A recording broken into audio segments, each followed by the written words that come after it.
listening to I Am Refocused Radio with your host, Shamaya Reed. This show is designed to inspire you to live your purpose and regain your focus. And now, here's your host, Shamaya Reed. Welcome back to I Am Refocused Radio. Once again, we are here today, and we have another show lined up for y'all today. We have a special guest, Dr. Sheila K. Collins. She's not just an award-winning author. She's a grief advocate, and she is someone that you need to know. We always try to feature the best of the best on this program, and I think we did that justice today. We have a special guest with Dr. Sheila K. Collins. After losing 2 adult children, Sheila discovered the healing power of art and turned that pain into a purpose. She's the author of Warrior Mother, and she has a groundbreaking new book, The Art of Grieving, How Art and Art Making Help Us Grieve and Live Our Best Lives. So first and foremost, Dr. Sheila, thank you for being on the show. How are you doing today? Wonderful. Thank you so much, Shamaya. I really love the opportunity to chat with people about what I care about. Well, that's what makes it special. And kind of paint the picture for our viewers, our audience, your personal journey and how that dealing with grief has prepared you what you're doing right now. Well, yes. In fact, I call myself now a grief advocate, not just a grief, speaker or a grief expert. Nobody's an expert, and maybe everybody's an expert on what do we do with loss, because loss is the most common experience you can have, and it'll happen 3 or 4 times before you go to bed tonight. Small things, disappointments perhaps, or somebody didn't call that, your kid didn't call and he said he would. And that, it could be that small, but loss is just constant all the time. So I got the notion that maybe we should get good at it. Maybe we should learn how to, and take the small losses and practice a little. That's kind of what I try to do. But yes, we do. We have in our Western culture, we've always had, not always, in the last 100 years, we've had this concept of a kind of hero's journey. Oh my goodness, this happened and it is difficult. I'm not trying to say it isn't. But what we've lost is the village mind. That's the hero mind, but the village mind is really what I'm coming to understand is what we say it takes a village to raise a child. It takes a village to raise ourselves, to go through the things we go through. One of the dangers we have, and I'm in this danger zone, one of the dangers we have when we get older is that we can get crotchety and unpleasant, and no one wants to be around us, right? So I recommend that people learn a little bit better about what to do with the things that didn't work out the way you thought they were going to. This isn't what I thought I was going to be doing at this time in my life. You've heard that sort of thing happen. So, so there's many faces to our losses. And so what I've been just excited about, because it is, when you lose something really important, then it gets you to face what is really important. And maybe you have some regrets about that relationship. So you want to make sure the next one gets all your attention. So we become better people through this. That's very true. Pain. I used to say this in the barbershop days when we held our podcast platform, and that is sometimes when we survive, that pain becomes somebody else's medicine. And, life is not always easy, to your point. But I like what you said about the very thing that hurts us is the very thing that teaches us how to appreciate more, do better next time. Might be a little bit overprotective, but within good reason, because we're learning from the past and we want to make the best out of the next chapter. So I think that is a very good point to make, that sometimes our struggles, our letdowns, our pain is actually a teaching moment for us to move on better, not just bitter or sad, but with a new understanding. Absolutely. And then, you mentioned that I had the loss of a son to AIDS at the time when we hadn't solved that one yet in the medical field. So he was on the drugs to help, but we don't really know. When you're on a trial, you don't really know what you're getting. That's the point. So it didn't save him, but I think his participation in it was helpful to other people that came after. And then a daughter who had breast cancer. And that's a common experience, and most people survive it, but in her particular case, it did not. She did not. So you have to have the long view. So, like, I'll give you an example. I'm going to be going to my daughter's wedding very soon.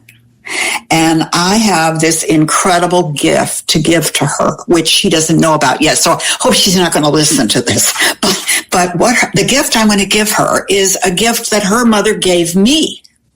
And it was a cross-stitch. You've probably seen these framed, hand woven, hand embroidered, the Irish blessing, which is my heritage. May the road rise up to meet you. May the wind be always at your back. And this was given to me. Was hung in my hallway for 37 years. Was given it to me by my granddaughter Tori's mother. Now she's going to have her shower this weekend, and I am flying in with this as her gift because she needs to have this. So it will be from her mother. Her mother died when she was 7. So it'll be from her mother through me. And so this is the way that art, it connects us and it helps us heal. The making of it, the giving of it, the looking at it, all those years as I would see that in my hallway. I thought of my daughter. I thought of my grandchildren. And eventually I said, who should this go to now? And so that's what's happening this weekend. Well, from Refocus Radio, we want to extend our best wishes and congratulations to her, and may she have full days of smiles and great memories, and likewise with you, making that opportunity to fly there and create those memories as well. I just literally talked about this about a couple of weeks ago with another guest, that when you get older, you start to change your priorities, and creating memories with the ones that are still here. Right. That becomes top of the list, because when you're young, you don't think about that much as much. Well, when you're young, you don't realize how fragile life really is. And I was speaking with some women and one gentleman yesterday about sometimes things can change in an instant. And we happen to be talking about an accident, or people in sports know this, that, you can be in top fit. I mean, you're ready to go, and hopefully you're going to get chosen by the NFL. But in a minute, in a second, you cannot be available. Either that you're no longer physically available, or that the gift of your life is done. So, I mean, we don't like to think about that. But the thing about it, though, what it does is it makes us really recognize now, today, this moment really is the only thing we have for sure. And so let's not miss out on it. Let's not, get distracted here. Exactly. Once again, listen on Refocus Radio, watching us online, talking to our special guest today, Dr. Sheila K. Collins. I want to talk about your book. In your book, The Art of Grieving, you ask, what if grieving were a skill we could practice and master, like an art form? What does that mean for our viewers, our listeners, and kind of unpack that for us? Yes, I will. So I'm not talking about you make a picture and it's in the museum. No, I mean, no. I'm saying my daughter made this little cross stitch thing, and it was framed in my hallway. So we're talking folk art that folks make. Just regular folks. One of the things that I believe in a lot, and in my book, I have a lot of stories. Our stories are full of wisdom and humor and connection. I love the expression, the shortest distance between two people is a story. So when you tell a story, there's something in it. Because it's a human story, there's something in it for me, and vice versa.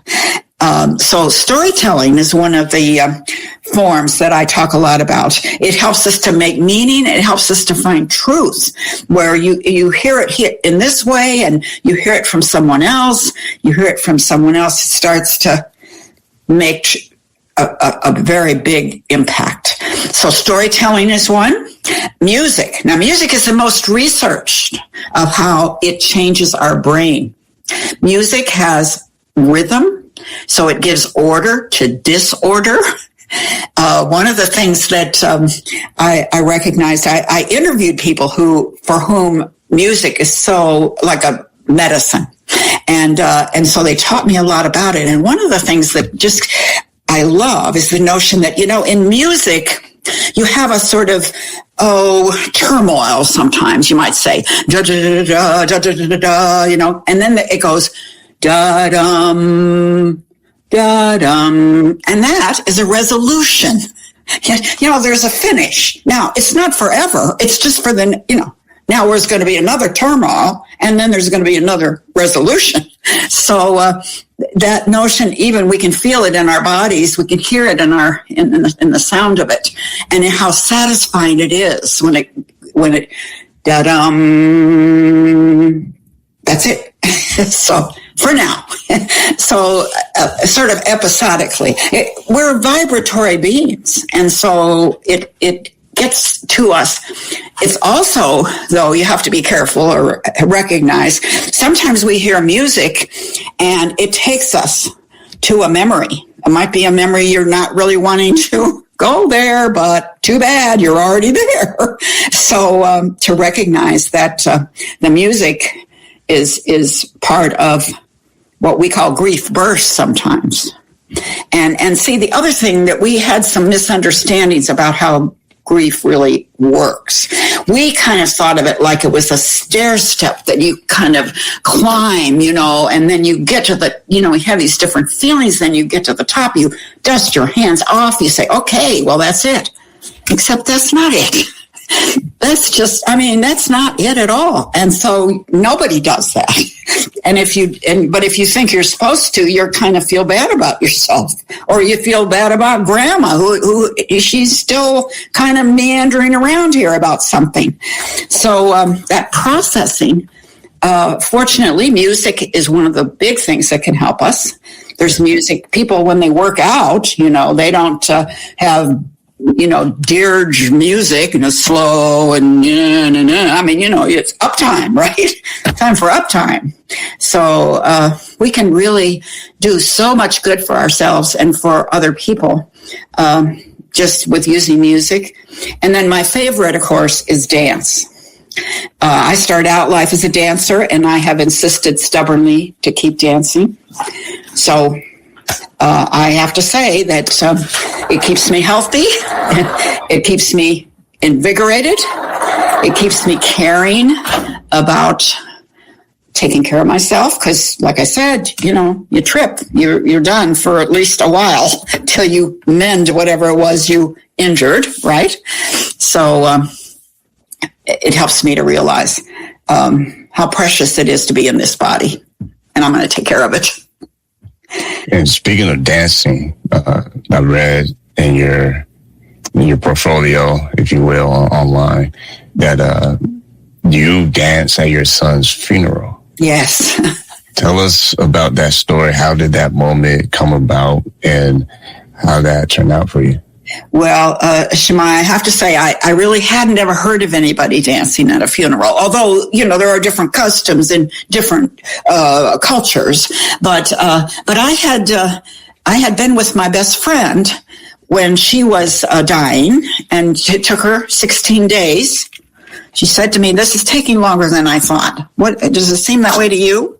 I mean, that's the way. She was not in pain, but she knew she was, coming to the end. So she asked me to dance at her funeral. So, of course, okay. So I did. And then my son died about 2 years later. And I thought, well, if I danced at my friend's funeral, I should dance at my son's. So fortunately, he was in the theater and all his friends were in the theater. So the funeral that we had was a celebration of his life. And so, of course, his friends who were singers, they sang, and we showed a video of him. His theater teacher gave me a video of him. So he even essentially sang at his own funeral. And so anyway, I decided I would dance at his. And so the most amazing thing, magic happens when you just say yes. So I'm there and I'm dancing, and I hear in the corner, "What is she doing?" Like that whisper, that stage whisper, and I know exactly who it is. It's my 3-year-old grandson, and he is saying out loud what probably a lot of other people are thinking. What is she doing? And so I said, "Well, I'm dancing for Uncle Ken at his funeral. Do you want to join me?" Oh, he said, no, he buried himself in his mother's skirt. He's 3 years old. So, but the 5-year-old, I said, "What about?" And he takes my hand. So he dances with me. So here I am at this time when I had the most sorrow I've ever had in my life. I am also at the same time, now pay attention to this, at the same time I am having the most joy. So the lesson for me on that is it's not either or. It's not either or. One of the weirdest things that happened, and I mentioned I'm going to a wedding. At that wedding, my daughter will be more missed at that time by her kids, by her husband, because she's not there. I mean, it's a happy time, but there will be sorrow too. So there is a bittersweet. Is that the word? The term bittersweetness to it. It goes together. It goes together. And so I still can go back to the time I danced with my 5-year-old grandson, who is now 30 years old and a grown man. So it also is something I always have. I don't forget that. You said that when you think about grief here in the United States, Western culture, a lot of times grief can have a bad reputation. Yes. Why do you think that is? And what are some ways that we could put some light on that and turn things around as far as how we look at it? Well, it's interesting.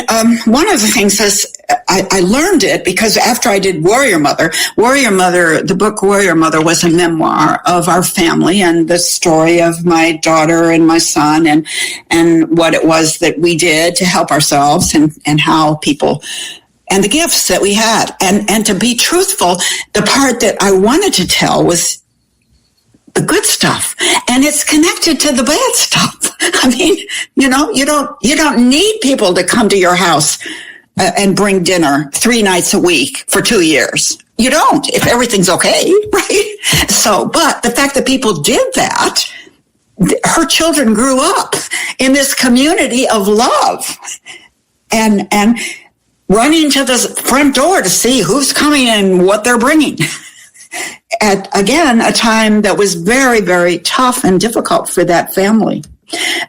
So there's that connection to it. And so, but after I did the Warrior Mother book, we did some performing of it. I would read something from the book, and then I have an improv troupe that responds. They practice responding with their own stories. So and they have children too, or they have, whatever I mentioned, they've got something that reminds them of. So we would do that, and people would love it, the people that came, but a lot of people were afraid even to tell their friends that we were having it. And they would say things like, well, I don't know if Susan's really ready. I'm not sure she's ready. So what I recognize is we have such a kind of almost extreme protectiveness for people that we don't know. I mean, we don't want to cause any pain. So what I say to people about that, you are not causing pain. The pain, if it's there, it's there. That to be invited to a concert, is not going to cause pain. The person will go or not go. I mean, it may be the right time. It may not be. I don't know. Each person has to check into with themselves. And so I recognize some of our protectiveness, and we can do this with children too, our protectiveness. Like what has amazed me, some of the stories in the Art of Grieving, there's a story in there about one of my granddaughters, and I'm online with her during COVID. I helped her with her schooling. And so she tells me one day that she's making a bracelet, and she's making this bracelet for her friend to help her feel better because her animal died yesterday. So she's, and I'm thinking she knows what does your friend need? She needs your love. She needs a reminder. So I think it's one of my favorite stories in the book is this what happens when her friend when the gerbil dies, and she writes a little message, a little note, and she says, whenever you see this bracelet, I can be with you, something like that. And I'm like, how does she know this? She's like 8 years old. Well, she does. But our culture then may discourage her from like, oh dear, something's happened. I better not mention anything, right? Don't mention it. It'll make her hurt. Instead of, let me give you a bracelet and here's a message, and then when she does it, she signs it, the gerbil. I mean, I was like, you can just imagine how that simple kind of experience, that simple truth of love, that's really what people want. That's what we need. Pretty simple.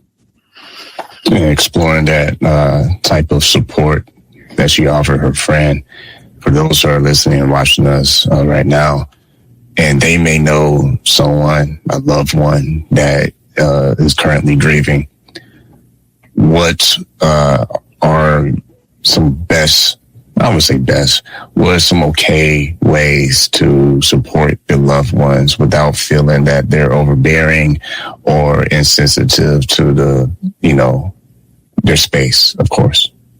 Right. Well, of course, people are always worried they don't know what to say. So what I say to people, it's not words. Words are not it. So you can relax on that front. You don't have a speech. You don't have to have a speech ready. So I when you watch, as I do sometimes, those television cop shows. The cop shows, they have to come in and they have to tell the relative that somebody died, and sometimes the person they think killed him is the person they're telling this to. I mean, this is really complicated.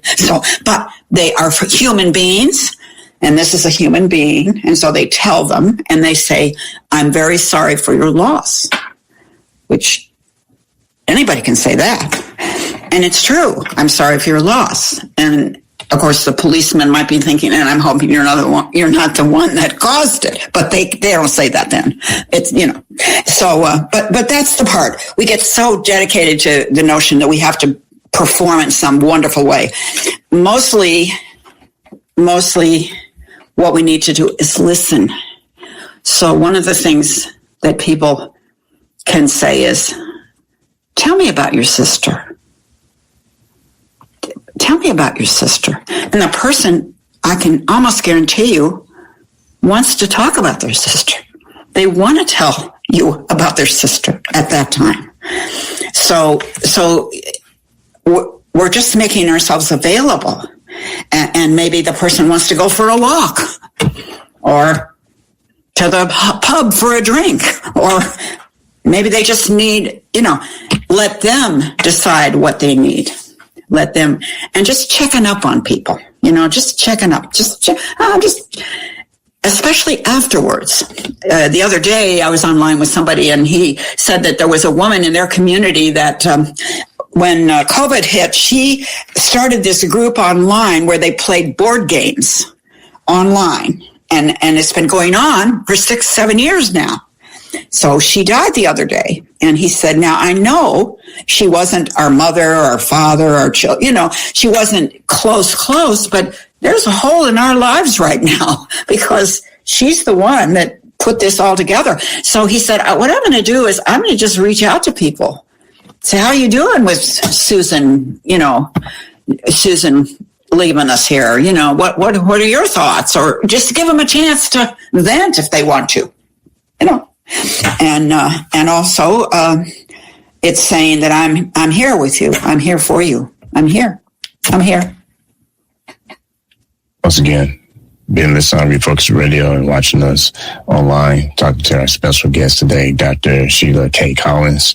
And you can go to her website, SheilaKCollins.com. Can't believe time is already up. It's like, I know. That's crazy. One other thing that I want to let people know about. So this notion of doing art, and so I'm doing some retreats, and I'm doing one in the Laurel Highlands the end of May. That's in Pennsylvania.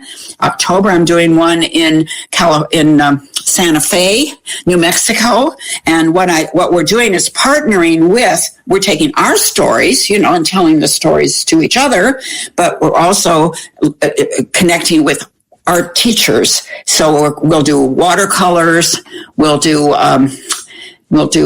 blacksmithing with hammers. And so we can express, because grief is really expressing and processing our losses so we can celebrate our lives. So if people out there are interested in that project, get a hold of me. My email is my name also, SheilaKollins@yahoo.com. I know we have hit the end of the interview, but if you had something that you would want to share with someone who maybe feels like, man, I'm not in that creative space, but maybe there's ways I can learn how to help someone who might be going through some grieving processes. I know they can re-listen to our interview and get the answer, but just refreshing our audience, what could they do to show genuine support? Well, I think people sense whether you're someone who can be there in the tough times. So it's not that you're doing, but you're just making yourself available. It feels like to me that it's not, I've got the answer. Let me just take over here. And, maybe that's your personality. Maybe that's what you do. And maybe it works. I don't know. But maybe a safer thing is to say, hey, I've been thinking about you. Or I'll tell you one really that people don't recognize sometimes. The anniversary of someone having gone. So one of my best friends, her son died on the birthday of my son. And neither one of them knew each other. And so whenever that comes, we go out to lunch, or we tell stories about our sons. So that, you see, loss keeps going. It's still there. That loss is still there, and that love is still there. And the love gets bigger, it feels like, and it'll get bigger if you have more people that know. The people who went to my son's funeral and they didn't know him, they came because they knew us, and they said they felt like they it was great. I wish I knew him better now that I've heard about him, right? So we can learn about people through the stories we tell about them. They can become part of our life and our inspiration. We'll leave that there. And like always, been talking to our special guest today, Dr. Sheila K. Collins. Like always, want to say to you, thank you for your time. Well, thank you, Samaya. I really appreciate what you're doing. So have a wonderful day.